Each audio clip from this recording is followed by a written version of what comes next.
modifications, and we did make some as per the Navy's request. And of course, Captain Harrison wanted to make a few tests of his own.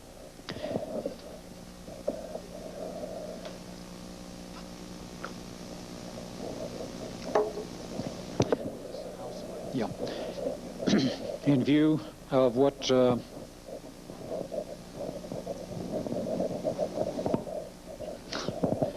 that's more like the original, the other one.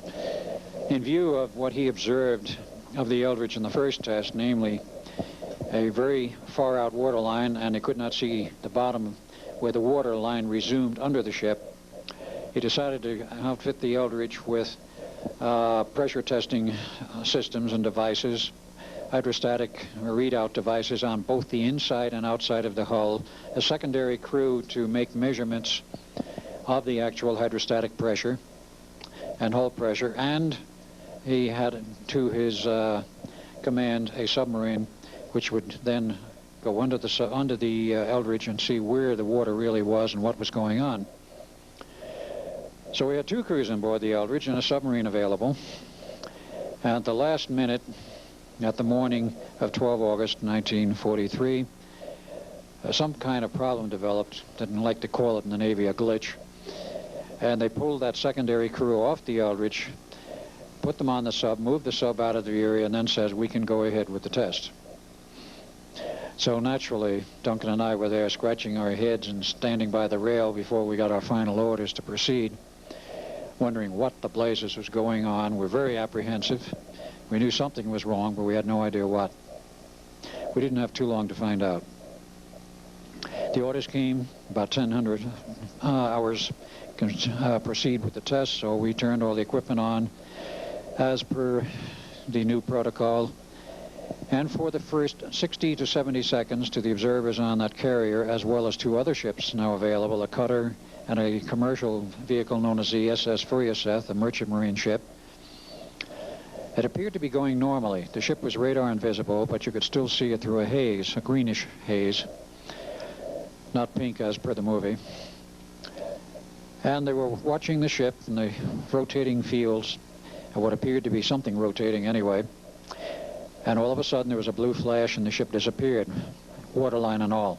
There was no waterline. They knew the ship was gone. And at that point everybody panicked, including Dr. von Neumann. Where is the ship? What happened to it? They could not raise anyone by radio. It returned approximately 4 hours later to the same location in the harbor. And they knew immediately something very bad was wrong, because they could see that the special antenna designed and installed by T. Townsend Brown for the radio transmitters, it was a special quadriphase antenna, was broken. A piece was missing. There was some minor superficial damage to the ship, and they saw people milling around, almost running around on the deck in a totally incoherent manner, and they could raise no one by radio. So they ordered a launch and a special boarding crew. They went on board the Eldridge, and that's when they found there was a very, very serious problem. Two sailors were buried in the steel deck, dying. They didn't live long. They were molecularly bonded with the steel. Two more were in upright in a bulkhead in the same condition. One of them was our younger brother, Jim, who decided when World War II started with the Pearl Harbor that he would enlist in the Navy and join his brothers. And he wound up, after his training, becoming part of that special volunteer crew, and he was assigned to detail number 2, namely aboard the Eldridge on the second pass. And there he was dying. I'll get into what happened in a moment. With that whole scenario, the Navy says, well, we could not get any coherent communication through, so the Navy put on a special crew to bring the ship aboard, bring it around, and after they were on board, they brought it around to the dockside where it normally was stationed, took everybody off, and held 4 days of hearings as to what went wrong. I was there, Duncan was not, and eventually was asked to give my testimony, and I told them what happened. I will get into that shortly. And they didn't believe me, but nonetheless, after 4 days of this, they decided, well, maybe we'll risk one more test on the Eldridge, rip that burned out equipment out, put in fresh equipment, because they'd already built some 9 or 10 sets of spares, expecting full success. And they wanted to outfit a number of ships immediately. And late October, on 1,000 feet of cable, when the ship was on station in the out of harbor of Philadelphia at about 2200 hours, that's 10 o'clock at night to landlubbers, went on 1,000 feet of cable and no one on board the ship, because they removed all personnel after it was on station. They flipped the switches in the proper sequence. The ship disappeared, came back some 15 or so minutes later, and the hold where the electronics equipment was for the invisibility effect was a smoking ruin, and some of the equipment was missing. At that point, the Navy washed their hands. The entire project said, strip this equipment off the Eldridge, re-outfit it for normal wartime service, which they did. In approximately January 44, it went out to sea and served in the Navy's service until 46. The Eldridge was then mothballed, went into mothball someplace in the U.S., and in 1951 it was resurrected with some other ships given to the Greek Navy in an exchange program instituted by President Truman, and it became known as the Leon in the Greek Navy. And we have found out quite recently it is still in the service of the Greek Navy to this day. And they've had a few strange problems. We might go into them later. But it's still alive, so to speak, and still well, if that's the proper term. And it is in the service of the Navy. Let's take a short break here, then we'll get back into what really happened and take it from there, and with the slides. I'm going to try to get rid of one mic.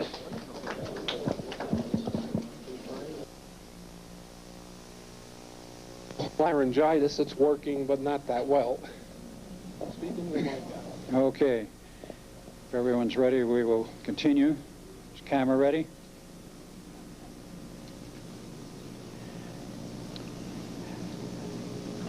So the final test was a failure. The Eldridge eventually wound up in the hands of the Greek Navy. They've had a few problems with it. If we have time, I'll go into it, but we don't now. We need to go back to the point where in the control room, Duncan and I turned on all the equipment. Everything seemed to be normal for approximately 30 seconds. And then we noticed things started to arc over. High voltage arcs or their equivalent, and there was nothing in that control room to contribute to some 10 or 20 or 30,000 volt equivalent arcs. So we knew something was drastically wrong. It first started showing by the banks of electron tubes wavering. There was some 3,000 6L6s to drive the 10 field coils on the 2 generators, 5 each. And as this phenomena increased, and we could raise no one on the radio because we had a receiver in the control room and a direct link to the transmitter, we could raise no one. We heard nothing. We knew we were on our own. So at that point, with conditions getting worse, we decided it was time to shut off the equipment. We tried. We went for the main power switches. They were totally frozen. We couldn't move them. So the conditions continued to get worse, and we decided, let's get out of here. We opened the bulkhead door, ran out on the deck, and at that point, we saw our personnel milling around in a very strange manner. No one was buried in the deck at that point. We should emphasize that. But we had the bright idea, let's get out of here, let's jump overboard and swim ashore. Now, beyond the railing, we could see nothing. It was just a grayish mist. But we decided we wanted out of here, so overboard we went. We never hit the water. We started feeling a funny sensation and falling. And we fell and we fell. We thought like we were going through a tunnel, and it didn't seem like a tunnel, and we didn't know what was going on. But we were falling much too long. And in a period of time which subjectively seemed like 1 to 2 minutes, we suddenly found ourselves standing on dry land at nighttime with our backs to a chain link fence, which we immediately recognized as a military fence, and undoubtedly a military establishment of some kind. Suddenly there was a bright light overhead, a blinding searchlight, and it was on a helicopter. We didn't know anything about helicopters because in 1943 helicopters were still being researched as experimental vehicles by D. Seversky and others. But there was this helicopter, a blinding searchlight. The next thing you know, MPs come out from nowheres, grab us, take us to one of the buildings on that base. And the door opens, an elevator. We were put on the elevator, and they go down with us several levels. The door opens, and we see in this underground chamber, which was rather large, military personnel all over the place, and an elderly civilian who walks up to us and introduces himself to us. Says, "Gentlemen, I've been waiting for you. I'm Dr. John von Neumann." And we look at him and say, "You're who?" I said, "I'm Dr. John von Neumann." "Can't be. We left him about an hour or so ago, and he's a much younger man." I said, "No, I'm sorry, gentlemen. I am the same von Neumann you knew in 1943. You are not in 1943 anymore. You're in 1983 at Montauk, Long Island, and you're part of the Phoenix Project. Welcome." Or something to that effect. We were stunned. We thought he was nuts. But in the subsequent time, which was about 12 hours, we spent most of it in the underground, he gave us a grand tour. Well, when you see modern computers, hard disk drives, graphic displays, large screen color television, none of which existed in 1943, and then sit down and watch color television for a while and see commercial ads for 747 jet aircraft and discussions about man on the moon and the last trips up to the moon, the Apollo trips, et cetera, and views of freeways in modern cities, we quickly got the idea that something was drastically wrong.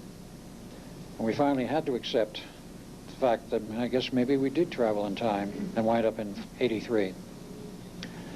Then von Neumann springs it on us. He says, "All right, gentlemen, we have to send you back to the Eldridge." We look at him and says, "Now, just how are you going to do that?" He says, "That's no problem." And we looked at him very strangely, and he says, "We have complete control over space and time at this facility. We can send you anywhere as we want at any time we want." And he says, "You have to go back to the Eldridge and destroy the equipment." He says, "We cannot shut it off from here. And the problem is that the energy it's creating is feeding a hyperspace bubble which is growing. He says it will not stop just by shutting the transmitter down at this end. That one has to be shut down because it's feeding the bubble. So you're going to have to go back." So we finally said, okay. They did send both of us back. We landed on the deck of the Eldridge, went back in the control room, and he said, "Destroy the equipment by any means available." We found axes as the most ready means available and started smashing equipment. We took out a lot of the 6L6s. We took out other pieces of equipment, cut power cables, and eventually the main generator started to wind down. At that point, we knew it was over. So at that point, we went back out on deck. There was still a gray haze beyond the railing. At the railing, you could see everything on the ship reasonably well. There was a haze on board the ship also, but it was not like what was beyond the ship. And there, not only were people running around in an insane manner, they were insane, but we saw 2 men buried in the deck, and then 2 more buried in the bulkhead right near where our entranceway was to the control room. One of them I recognized as Brother Jim. He was crying. His head and shoulders were out of the steel. Most of them were buried head to foot. So I went over and put my arm around him to try and comfort him, and Duncan took one look at this, looked at me in a strange way like, "Well, aren't you going to follow?" and jumped overboard before the fields collapsed and disappeared. As we found out much later, he wound up back at the Montauk Project in the time period somewhere between 82 and 83. And as again subsequent records showed, and the whole history we've had to research over many years, he worked there for a period of time, ran into a problem where his time locks were lost, and this I will get into very shortly, but when losing the time locks, he aged very rapidly at the rate of about a year, an hour. He was aging very rapidly, and any efforts they could make to try and slow down this process didn't really work. So there they had a problem. They couldn't allow him to die. The aliens knew this because the Montauk Project had many aliens as well as the humans. And I was told to go back, find Father, and tell him, because I was working as our Bielek at Montauk at that point. But don't confuse this with Ed Duncan. I will tell you what happened. Go back, find Father, tell me how to make another son. He remarried his 5th wife, and first a daughter, then the son known as, again, Alexander Duncan Cameron Jr., the second, if you will, was born in 1951. And he grew up at the age of 12. The real soul of the original Duncan was placed in that body. and there is marked changes took place in terms of his character, his personality, noted by his mother at that time. He had a great deal of interest in academia, had excellent records in school, typically all A's. At that point, immediately changed to D's and E's and F's, if you will. He became a happy-go-lucky kid, had no interest whatever in academia. His mother, in desperation, put him in a private school. I'll go into that later, but he did graduate from it. So Duncan was reborn. He was not at the Board of Inquiry. I was.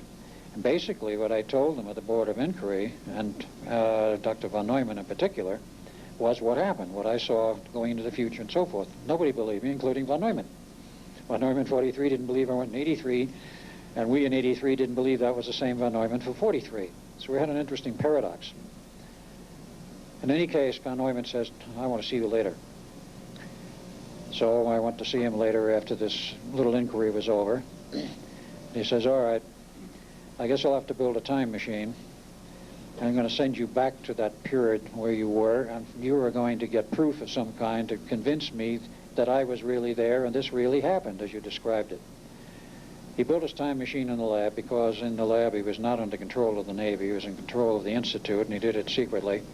There was very little change or difference in the technology from what we were using for invisibility to actually travel in time, and I'll explain that shortly. In any case, I went back to the future. I made several trips, really. Finally brought back adequate proof to convince him that I had been there, and yes, he was there in 83. And eventually he wrote his final report, which of course was available to von Neumann in the 80s, and so he knew what had already happened and was going to happen, and he had to be there. But in any case, the project crashed.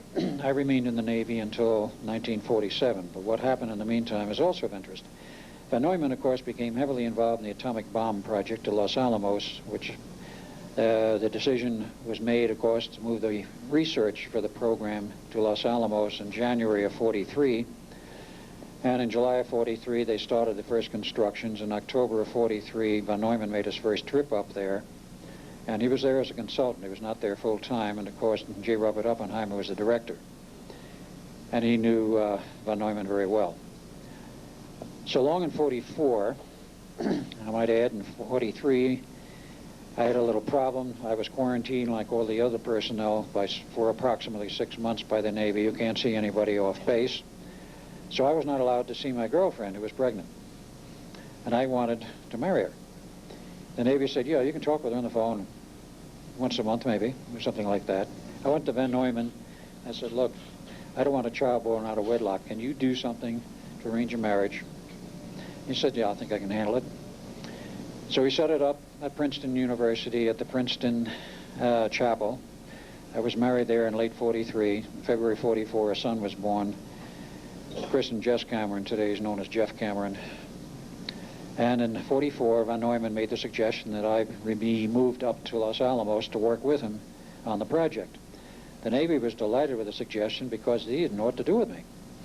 They didn't want to send me to sea. I knew too much about the Philadelphia Experiment, and they were trying to bury the thing. It was sprouting out all over the Navy with all of the scuttlebutt of what had happened.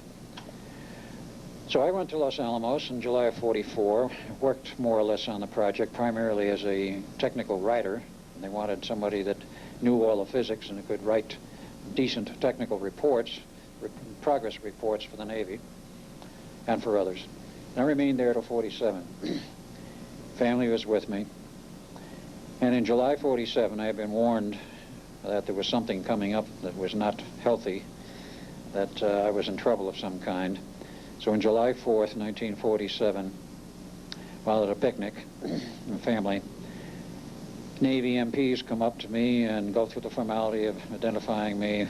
You're Commander Edward Cameron? Yes, I am. Well, you're under arrest. I said, what? I said, you're under arrest. I said, what's the charge? He says, espionage.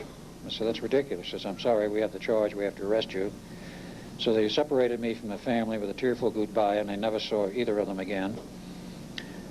Took me down to Albuquerque in one of the famous Navy buses, put me on a train to Washington, D.C. I expected a full court-martial for such charges. Charges were dropped. There was nothing but a ploy to get me out of there. A short time later, a few days later, I was given a new assignment. The Navy brass told me that I was going to Fort Hero. on Long Island and that there was a Navy base there. I said, okay. I didn't know at that time that Fort Hero, Long Island, was exactly the same location of the Montauk project at a future time. So out to Fort Hero I go. I'm there a short period of time. I'm told to stand in the middle of this famous circle, which I will show on the slides, and surrounded by some 75 MPs with drawn weapons who said, don't move. I didn't. Suddenly I was not there in that circle anymore. I was back in the labs underground of Montauk in 1983, sometime in that period. Exactly when, I don't know. And Von Neumann was there, rather tearfully. He says, I don't like what they're going to do with you. He says, I have no control over this. I'm only a consultant. They said, what they're going to do is strip you of your memory, reduce you to the size of a very young kid, what I understand, and send you back into the past, into another family to start life over. He says, I don't like it, but I can't do a thing about it. So they put me, and I do remember this, and it took a long time to get the memory back. They put me on a standard operating table type gurney, strapped me down, put me in this huge machine where the cylinder walls, there was an outer and an inner wall, transparent. The inner one was about that diameter, the outer one a little more. And wound inside of it, as I remember, there were 3 or 4 ribbons of metal with cables connecting them to electronics on the walls surrounding that room. The walls were covered with electronics. I was put in the gurney, put in this tubular arrangement. The next thing I know, all memory's gone. And I just have that strange feeling like people sometimes have when you wake up in the morning and don't really know who you are or where you are. And the identification of you, of who you are and so forth comes back a few seconds later. Well, I was in that interim period where you don't remember anything, but you know you're alive type thing. And suddenly, that was gone. And my next memory, again, it took years afterwards to recover this, and I mean back about 1988. I'll cover that. I remember being at a Christmas party with my then known parents, the only ones I've known for 60 years, namely Mrs. Albertina Bielek and her husband, Arthur E. Bielek, sitting on Mother's grand piano next to the little Christmas tree. The little Christmas tree was about that high, and I was sitting next to it, and there was the family gathered around exchanging presents. And I was understanding virtually everything that was being said, which is not normal for a kid supposed to be 1 year old. Not everything, but in any case, that was all I knew, the only memories I had for many years. I grew up, went through the normal schooling, went to high school, went in the Navy again as an electronic technician, 45, 46, no memory of what had passed previously. Left, went in my own business, which eventually did not turn out very successfully. Went to school, had an engineering degree in 1958. I became a practicing electronic engineer, both consulting and on a permanent status, though most of my assignments were as a consultant. Remained in that category from 1958 till 1988, still not remembering anything of what had happened. Now, the story gets rather strange from here on, because in 1985, well, let me rephrase that, it gets stranger yet. In 1985, having been a member of the USPA for many years, that is United States Psychotronics Association, I went to their annual meeting in 1985 at Dayton, Ohio, and Preston Nichols was there. I had already met him 2 years prior in '83 at Portland, Oregon, and he had a new assistant, a man by the name of Duncan Cameron. I didn't know him from Adam at that point. And in the process of the convention, demonstrating some of Preston's new sound equipment, and sensing that this guy was a real sensitive, I decided I had to corner him in the cafeteria one day and talk with him. So I did. We sat down and talked for about 2 hours. In the first half hour, after the first half hour passed, I had this strange gnawing feeling in the pit of my stomach. Where do I know this guy from? This went on for over an hour, and finally I asked Duncan, I says, Duncan, do you have a strange feeling that possibly you know me from somewhere? He said, yes. I says, do you have any idea where from? He says, not the faintest. I said, well, I got the same feeling, but I have no idea where from. By the time the convention ended, I assumed at that point that my recollection of having known him was from a past life. That was half the story. The rest of it came later. But I also had an invite to come out and visit Preston in his laboratory at Long Island sometime. He said, we're looking for good engineers, and we might want to employ you. I said, okay. A month later, I took that trip to Long Island, and I was taken out to, in the process of the 2 weeks I stayed, to the extreme eastern tip of Long Island, where Preston says, I know you two have never been here before. Ho, ho, ho. I'll show you the pictures of what we were confronted with in a couple of minutes. And we were given by Preston the cook's tour of Montauk, the old air base, Montauk Air Force Station, and we both sensed something terrible had taken place there. We didn't know what. We knew it was not anything we wanted to be too familiar with or engaged in, and both Duncan and I sensed that some huge monster creature had wandered around this place at one time, and we both decided we would not like to be there at night. Nonetheless, we made that trip. I went back to Phoenix, and of course, Duncan with Preston made several trips in the interim. I kept in touch by phone, and eventually, in May of '86, I made another trip out to Long Island, made a number after that, and eventually moved to Long Island in August of '86. But in May of '86 is important because that was my second trip, and in the interim, having talked with certain people who were unknown to me at the time, one of them was the nephew of Senator Barry Goldwater. That said nephew told Barry Goldwater what I told him about this strange site and all this derelict electronics and everything that was there, because the base was wide open and you could wander anywhere and see all the old equipment. Went to Goldwater, and the next thing we know, these three people I had talked with in December of '85 are there in May of '86 on a special commission to investigate the base for the possibility that government funds had been diverted from standard government projects to an unauthorized project by one or more major aerospace corporations. Because in the investigation, Goldwater could find no basis whatever for how that base existed, other than the fact that it was a retired base from 1969 held by GSA as a surplus base. Yet all of this equipment was there. Obviously a project had taken place, and they could find no traceability. Well, in that period of May '86, my memories of Montauk started to come back. Preston gave the lecture Friday on Montauk. I won't go into that. But nonetheless, over the following months and years, more and more came back of Montauk, but not yet of the Philadelphia Experiment. I knew I was heavily involved in Montauk. The mechanics of how it happened I won't go into, but nonetheless, I knew I was. January of 1988, I was still working. One Saturday night in Phoenix, I was watching HBO at about 4 o'clock in the morning, about to retire, when they announced the next feature movie of the evening will be the Philadelphia Experiment. So up go my rabbit ears as well. I've never seen this movie. I've not seen it in the video. I've got to stay up and see this thing, because I'd had an interest for decades in the Philadelphia Experiment, a very avid interest. Didn't really know why up to that point. So I watched the movie. The first 10 to 15 minutes, the introductory part, was quite accurate. And at that point, it hit me like a bomb, and I knew I was involved, but I didn't know which one of the two principals was me. Initially, I thought I was the better-looking guy, which turned out to be Duncan. The scrawny runt wearing glasses intermittently, who had the pregnant girlfriend, was me. They didn't have a good role model, but nonetheless, eventually it came back, and I remembered I had a family, I had a son, and that Van Neumann was the project manager. And it also came back to me at the same point that Van Neumann at some point had made an agreement with me, and I don't know when this was made, that when I finally remembered the Philadelphia Experiment and my involvement, that he would get in touch with me within 72 hours. He tried to contact me by phone in 48. But unfortunately, he did not have my phone number. Preston did, but we couldn't connect through the office and through various complications, and I never did get to talk with him at that time, but later. He is still alive today. That's another long story. But in any case, my memories came back, bits and pieces, and more and more. And eventually I realized I was heavily involved in that project and recovered the memories of my family. Now, let's go into the history with some slides and bring you up more or less to date on this, and then get into the theory.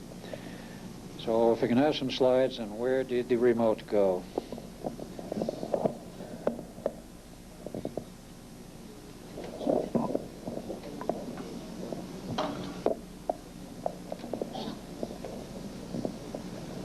Okay, we're on on slide number 1. Now, my memories came back in 1988. But in the end of 88, my legal mother, Mrs. Albertina Bielek, died. I had a small inheritance. And I decided in 89 to go investigate back in the old places which I felt were probably familiar to me, because more and more I remembered where I had been, including Princeton. So I went back there, and while these pictures are not in chronological sequence, I think they're quite, evoke the story quite well. I went back there and I found, of course, many things, and this picture is of Fuld Hall, which was the administrative headquarters for the Princeton Institute of Advanced Studies. Actually, the institute is totally separate from the university and has no connection other than being on university property. They built this hall and dedicated it in 1939. Originally, it held all the classrooms and library, etc. Today, it's rather more diverse. Now, the original 4 people who signed on in 1933, these pictures were taken from a documentary and they're not too sharp, but nevertheless, that was Dr. Alexander as he appeared sometime in the 40s. Dr. Einstein, I think everybody recognizes him in one of his more famous poses with his pipe and his bushy hair. Dr. John von Neumann, taken in 1926 in Germany before he came to the U.S., a much younger picture of him than is normally seen. And Dr. Oswald Veblen, whose history I don't know much of as to what happened to him, but he was one of the original 4 who signed on. Many other people came on board as time went on because there were additional projects. And Dr. Hilbert, never part of the project there directly, but I found this picture and threw it in, a very proper, austere German, and just added it for interest because he was such an excellent mathematician. He had an enormous reputation in Europe. This is a library at the Institute. I wandered through there, and that's the first place I was actually able to locate any of Norman Levinson's books, and they were on the shelf. And if you can see in the background, there is a portrait of Einstein, and in the foreground, someplace, there is a small bust of him. But the books are arranged in an unusual manner, alphabetically, not by the normal library code numbers.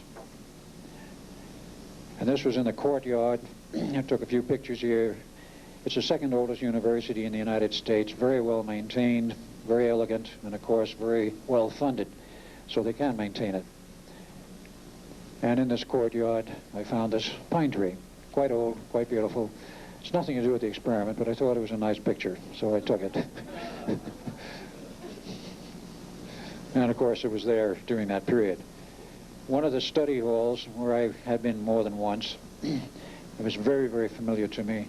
Notice the mahogany walls. This is the type of treatment they did at Princeton. Great deal of money can buy very nice surroundings. And of course, they are very pleasant surroundings, very, very good academically. And this was the famous chapel where I was married in late 43. I never did get inside of it to get pictures of it interiorly. The lab building where we did much of our work leading up to Project Invisibility, classified Project Rainbow in 1940, was this one. There was an earlier building, I have pictures of that. But most of the work was done here. Today it is nothing more than a series of rooms for PhDs doing postdoctoral studies.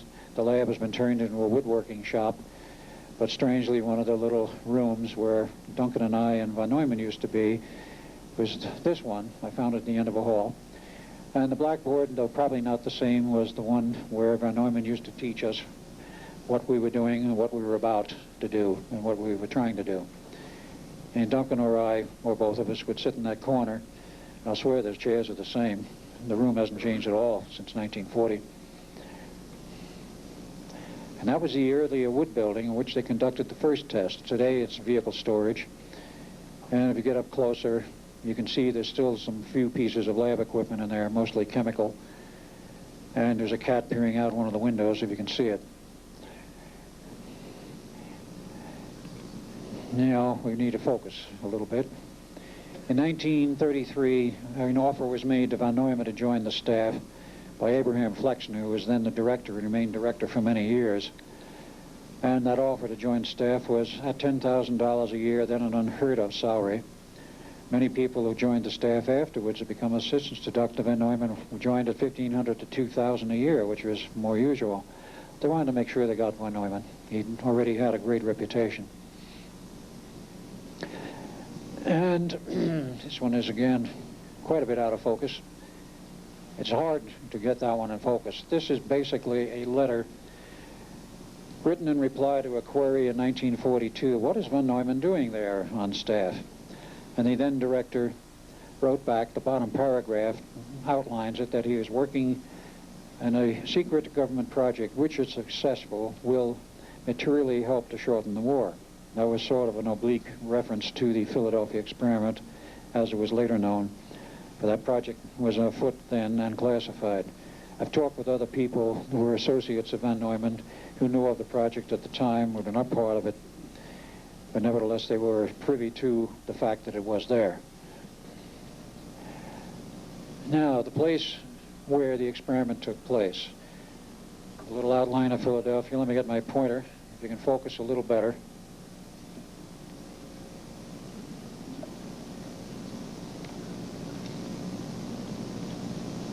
There it is.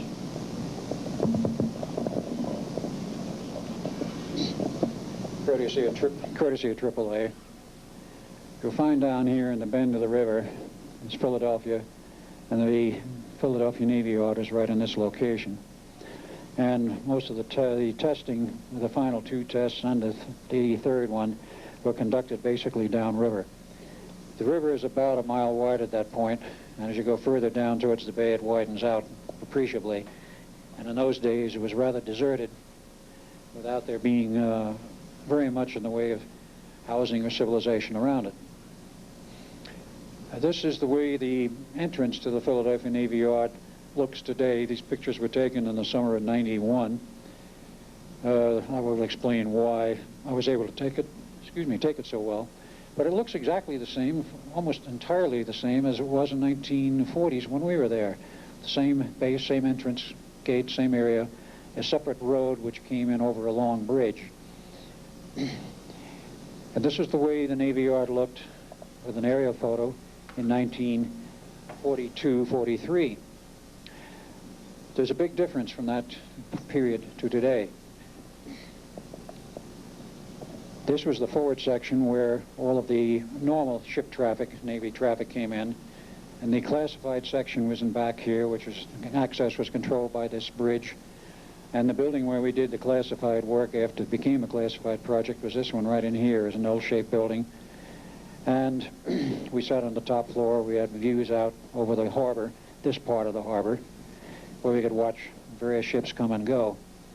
And I still remember to this day a dress inspection we had by a friend of mine now deceased, who was a counterintelligence corps and a captain in the Navy, came in to give us an inspection.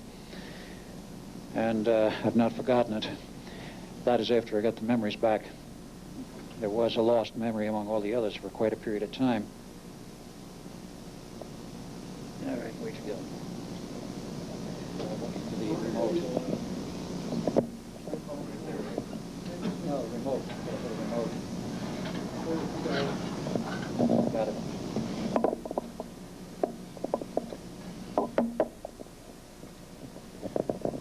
This is what the Philadelphia Navy Yard looks like today.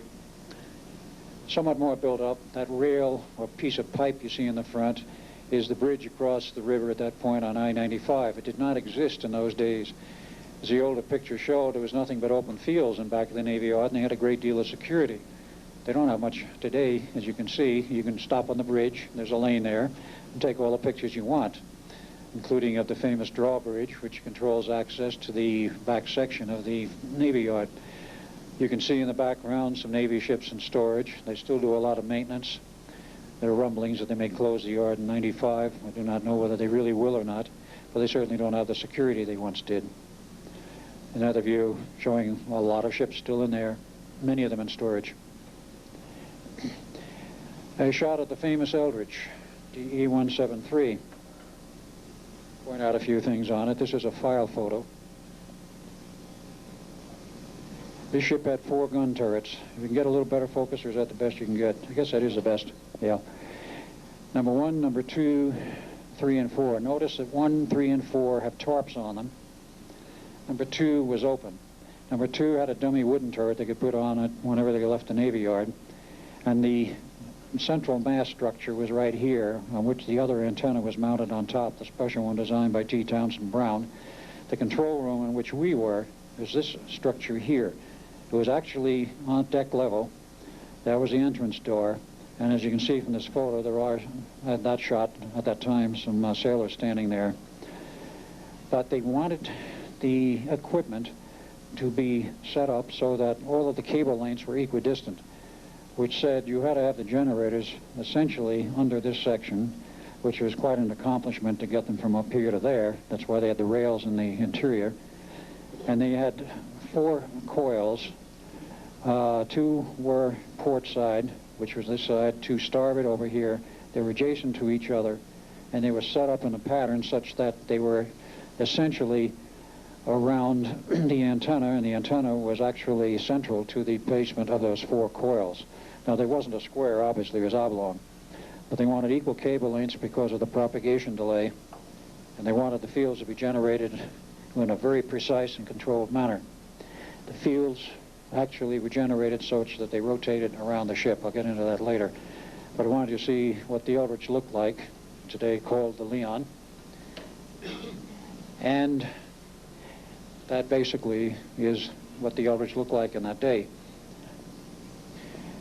Now, in 1943, Tesla died, 7 January 43, and at the time I did my research at the archives at the Institute, they said they had no file on Tesla, but they pulled out this one piece of paper in a file entitled Tesla, which was a telegram announcing his death, the original.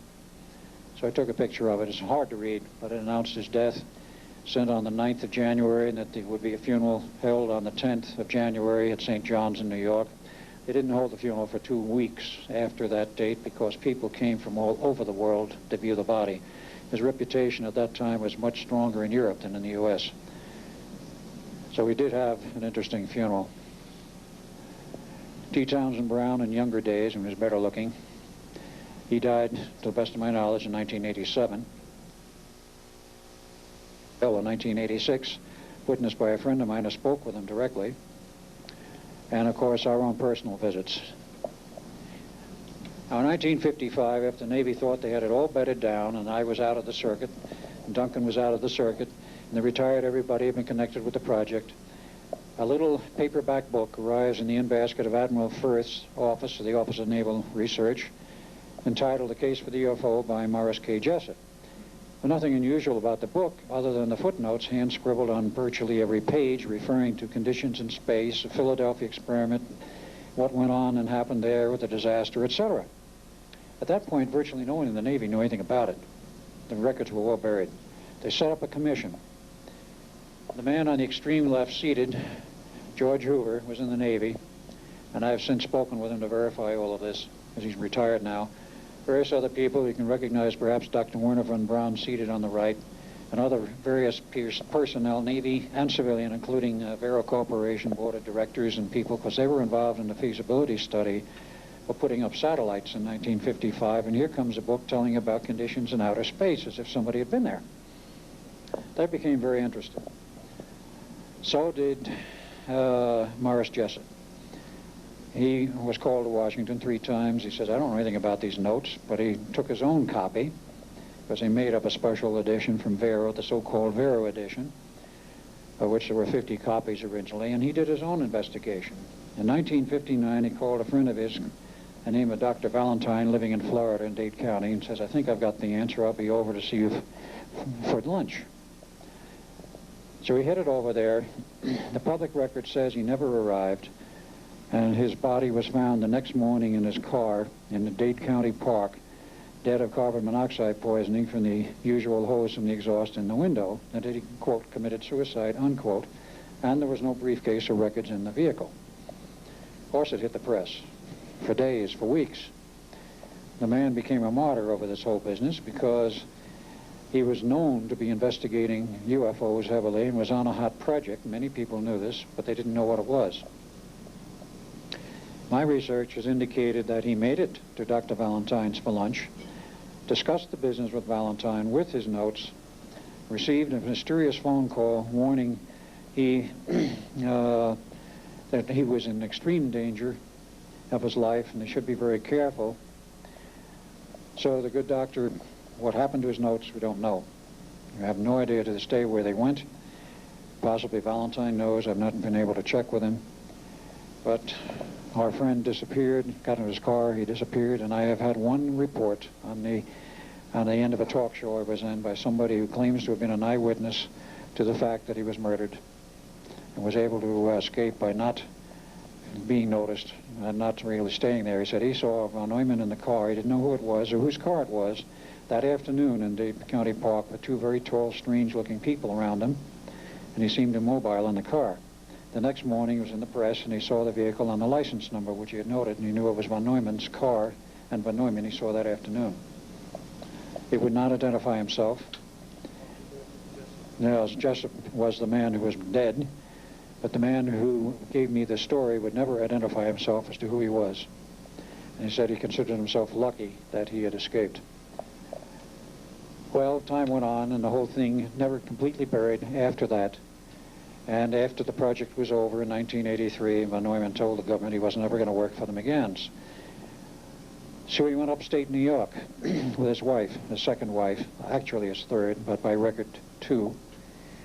And she died, I believe, about 84. And he remained in this house till 85 when an electrical fire caused a considerable amount of internal damage. And he moved into a trailer, and this is what's left of the house.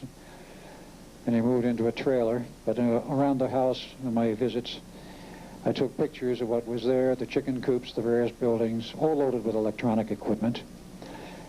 And eventually, I did get to see him. And this was the trailer he lived in at that time, and that, of course, was my rental car, not his. For years, he did drive. He hardly does anymore now because his eyesight's failing. But he lives under a pseudonym. And this pseudonym was established apparently in 1977, if not earlier. But it became a problem in 77 because he started to suffer a split personality problem. And more, the split personality dominated him, but mostly after 1984. Howard Decker is the man who is known as the electronics man who sold tons and tons of electronic equipment from the end of World War II onward, and he still has lots of it up there. I won't say exactly where it is. And we visited him. I finally connected with him and talked for 3 hours the first time, all about his exploits in the electronics business, selling surplus. All of his information was correct because I've been over the same territory as he'd been in New York City. Finally, I asked him, almost in desperation. I says, Howard, do you know anything, or do you remember anything about the Philadelphia Experiment? He says, no, never heard of it. I says, well, do you remember me? He looked at me and said, yes. He said, I don't know where from, though. They couldn't erase that memory. Later on, he did come out of it once, but it took a long time. This was a view, again, of one of his trips, Preston on the right.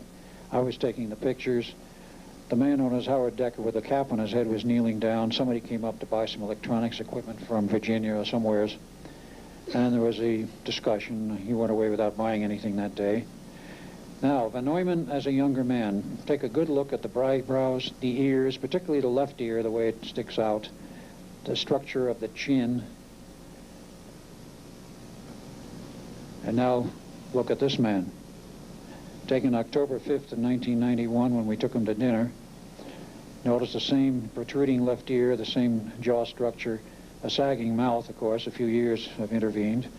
The hair is gone. But so far as I am concerned, it's the same man. I'm sorry? Yeah, and it went completely by now, except for the sideburns. He lives in a very poor circumstance. Once or twice he has come out of it and remembered who he was. But so far as I know, the government has kept him in a state of, shall we say, suppression of the original personality and kept him in the Decker mode almost continuously since sometime in the late 80s. That's a good question. Why does he have to be kept alive? Well, they did try to kill him once. That's a long story. I can't go into all the details. But Preston got a report from his brother, and I was aware of it and called Preston first. He was shot and killed by the CIA upstate New York. And about a day later, Preston gets a call from his brother, who lives upstate New York, that Howard Decker was dead. The body was being shipped back home. The property is for sale. Would he, Preston, like to buy it? Would you like to make an offer? So Preston made an offer. It says, you'll be hearing from me. Preston never did. 2 months went by. And in that interim, suddenly Preston hears there's all kinds of activity on his property. And I sort of tune in on the situation, and I said, well, yeah, he ain't dead. He's very much alive.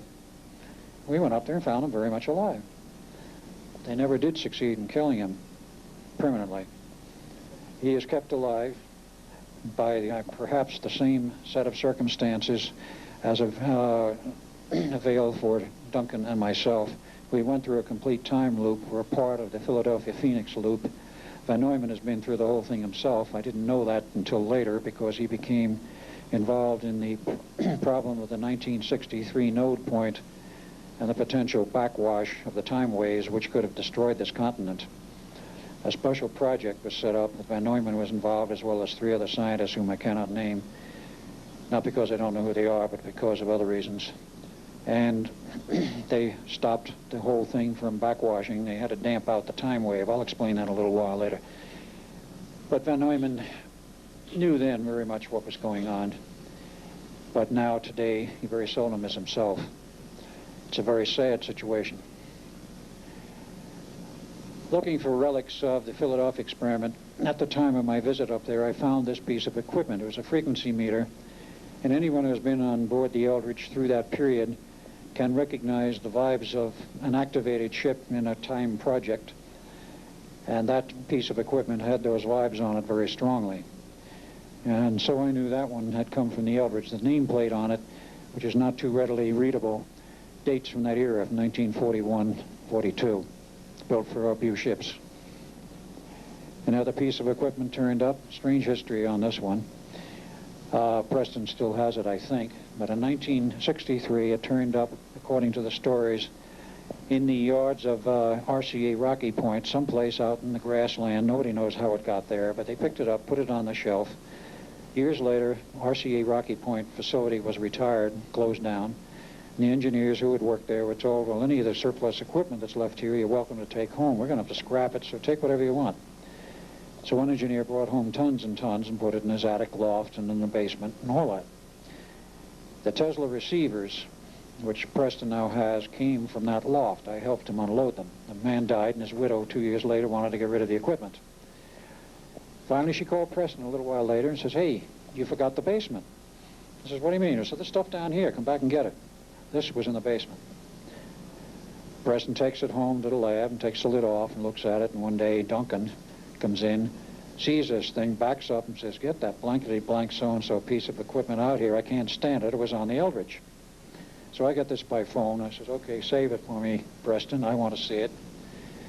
The next time I was in Long Island at one of the USPA meetings, he brought it over and I took the pictures. And I immediately identified it the same way. This is what it looks like inside. Typical hard tube design from the 40s. We have no idea whether this thing would work now or not. Chances are it would, because most of the equipment then was built so ruggedly. A little bit of cleaning up, maybe a few components replaced, it'll still work. But Preston's not attempted to make it work. Let me back up one. This same piece of equipment is still being built and used by JPL. I have this from very confidential sources. And I am breaking a lot of confidences today for the simple reason that this morning Preston's life was threatened at gunpoint if he were to talk. And I was not. But we are letting it all out.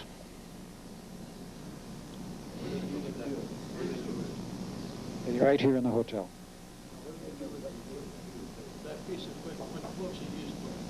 This piece of equipment, backing up one again, was the master pulse generator used aboard the Eldridge to generate the pulse trains, which fed all the other equipment.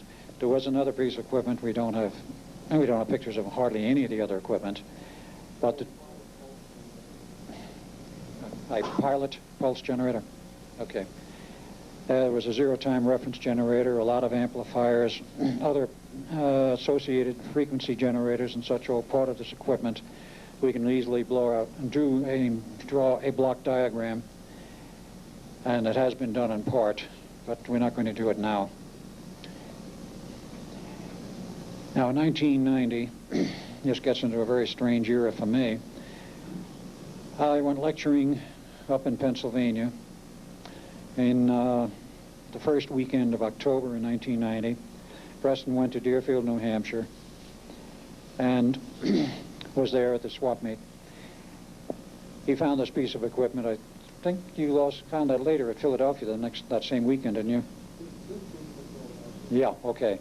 While up there, a man approaches him and says, "You're Preston Nichols, aren't you?" And he said, "Yes." He says, "I'm Jeff Cameron. I'm looking for Al Bielek." I knew I should have been there that weekend, but I had already committed myself to the lecture, and tells this very strange story to Preston. It says, about 2 weeks ago, I was back in Albuquerque, where I live. I was grabbed by the feds, taken to an underground base, held there what I think was about a week. And one day, one of them walked away, and he left the other one there. I slugged him and ran. He says, they shot at me, but I got out. And I had already planned to come here to meet with you because some 2 or so months prior, a videotape was given to me by a friend, which was the truth of the Philadelphia Experiment, a 2-hour underground video which has been all over this planet to virtually every country on Earth. I can quote the countries almost. And he says, I finally found out what happened to my father. I said, I haven't known all this time, and I want to talk with Al. And he says, Preston says, well, he's not here, he's lecturing. He says, well, they talked for a while, put in a little bit of the background of the family that he remembered. He says, I'm going to Canada. And I said, I'll probably go to Australia from there. I can't stand what's happening to me. I've been harassed by the feds off and on for years. Well, 2 weeks prior, it was very curious because 2 weeks prior, I was in Albuquerque at the Albuquerque State Fair, the New Mexico State Fair, on the 20th of September. I had found Jeff's phone number in the phone book, finally. It was a mobile phone. I tried to call him for 6 months. The phone never answered day or night. And I figured, well, he'll probably be there at the State Fair. So I arrived. As I walked in the gate to the State Fair, I saw one of the typical government gumshoes with the dark glasses, a little hat, and, of course, the two-way radio on his belt. I looked at him. He looked at me and sort of half sneered, and I looked back and half sneered and says, well, I know what you are, but I don't know why you're here.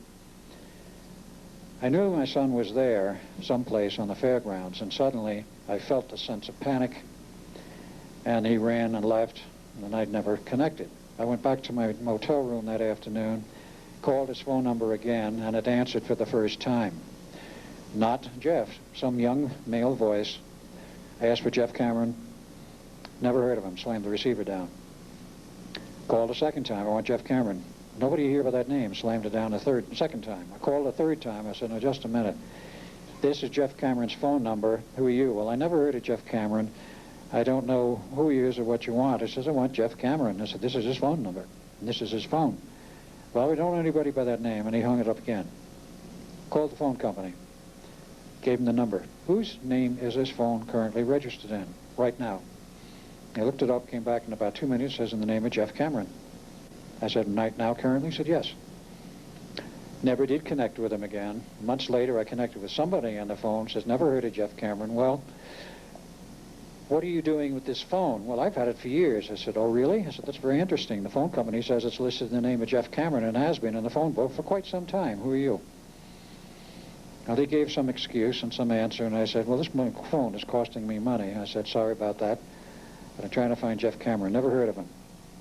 So he and I hung up. Within a week, that phone was disconnected, and within a month, no information was available about that phone number or who had it, even though I had investigations launched by private security people in Albuquerque as well as connections with a phone company in Phoenix. They were not given access to that information, whereas previously in September I could get it over the phone. Nonetheless, he showed up at Deerfield and disappeared, and I have reason to believe he's in Canada today, but I've never connected with him since. The government interferes every time. I will not tell you what I think about it. It's not polite. This receiver turned up in Philadelphia that same weekend where I was to meet Preston, And this strange older guy wandered up, talked with Preston, says, "Hey, where'd you get that receiver?" He says, "Oh, I got it at a swap meet here." He says, "Well, I recognize it. That was aboard the Eldridge. I used to use it." "What do you mean it was aboard the Eldridge?" He says, "I was a technician," and it comes out that he was a third technician assigned to Duncan and myself. The one that got zapped, he told about as being zapped by this third generator, which had been installed by von Neumann, that never worked, and that he recovered in the hospital and left the Navy and was never much involved with electronics after that. We talked for a period of time. I would have loved to have talked with the man. He suddenly got very red in the face, flushed, dropped on the spot. Preston called the medics. By the time the medics got there and checked him over, he was dead. Massive heart attack. We do not know whether it was an accidental or induced, but he was quite dead. One other receiver that was found on the, we knew was on the Eldridge, in the control room installed between test 1 and test 2. Right, it came out of the Philadelphia area from one of the swap meets. Preston found it. He bought 2 of them. This one had strange vibes on it, verified by both Duncan and myself. He refurbished it, put a few parts in from the other one to make it fully 100% original. He turned it on, it worked. It still works. And it's an excellent receiver. It's 50 years old. Look at the nameplate. Yes, it did. Federal Telegraph Company, the proper date and all of that. They've undoubtedly built many of these, but very well built. Old tubes, of course, built like the proverbial battleship for Navy service. Yep, we made a good boat anchor. It was heavy enough. Well, let's see. I do have one blank one in there. Let's get into my family. This is father, grandfather really, my father's father. Edward Cameron, picture taken about 1891, according to the legend on the bottom. And this was father, my father, at the age of about 10, taken about 1901. In the typical way they posed young kids for photos for the family album. Very formal, an old daguerreotype. And this is father taken in 1917. The legend on the bottom of the picture says 1917. In a Navy uniform. He was a bosun's mate first class, if you can see the 3 slash marks. It's the only picture we have of him from the Navy. We have no further evidence that he was in the Navy or out of the Navy, no records. And we know that he served until the end of 1929 because the town historian living in East Islip, I believe, whom I contacted, had a large file on the family, including lots of pictures. And he said, oh, he left the Navy in 1929. He had a heart condition. They gave him a pension. He never worked a day in his life again, except projects he liked, like building sailing ships for the Long Island Regatta. This his father, taken in 1941 in his Coast Guard uniform. He was not formally in the Coast Guard. He volunteered services over 3,000 hours during World War II. It's a rather curious resemblance.